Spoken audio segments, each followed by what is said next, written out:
Yesterday, I had planned to deliver my first speech on the floor of the House of Representatives. It was to defend the voters across the state of Georgia and the 7th District, who turned out in record numbers to cast their votes in November. But the events of the day changed that, as armed insurrectionists stormed our nation's capital. Not since its burning in 1814 has so much damage been done to this building, a building that symbolizes to the world the strength and greatness of our country and our democracy. We will not be intimidated. Late last night, my colleague Connor Lamb said something important.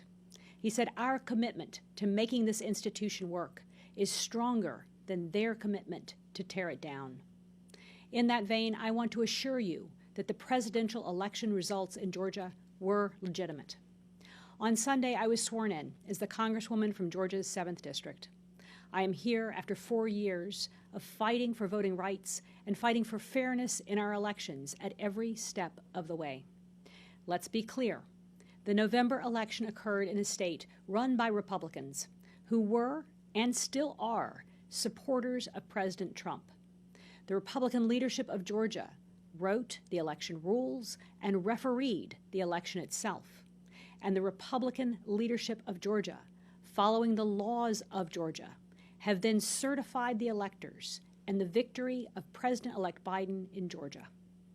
Not only have Georgia's votes in the presidential election been recounted 3 times at this point, validated in multiple ways, but the Georgia Secretary of State asked that the Georgia Bureau of Investigation conduct an extensive audit of the signatures of the absentee ballots, an audit that found no fraud. The truth is that there is no justification for these attempts to subvert our democracy. There is no truth to the claims that there are illegitimate voters casting ballots. And we are abusing our congressional authority if, as the members of the United States Congress, we use our position to argue for more voter suppression, more efforts to toss out votes, rather than making it easier for Americans to cast votes.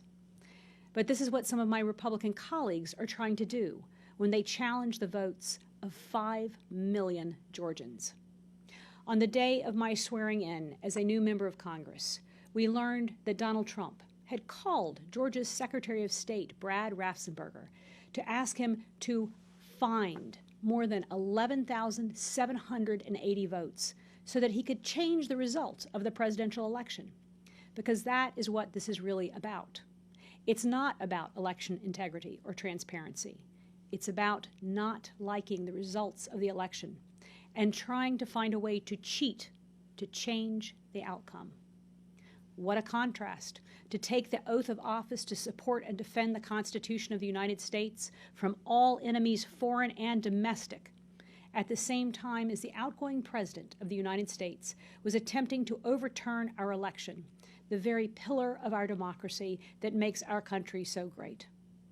Then, drawing on lies about election fraud that had been debunked at every turn, the President then turned around and encouraged an armed mob to assault the Capitol of the United States of America.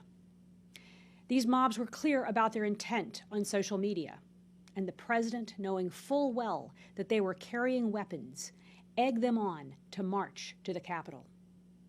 Only after pictures had been broadcast around the world that insurrectionists were on the floor of the U.S. Senate, and that the Vice President, the Speaker of the House, and members of Congress had been ushered to secure locations, only after a woman had been shot and killed in the Capitol, did the President ask them to disperse and leave peacefully.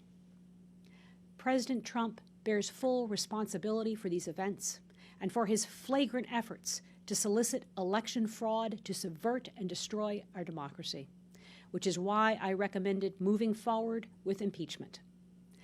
Our words matter, actions matter, and particularly the actions of the President of the United States have consequences. It has never been more urgent for all of us to uphold our democracy and put an end to the conspiracy theories that fueled this insurrection attempt.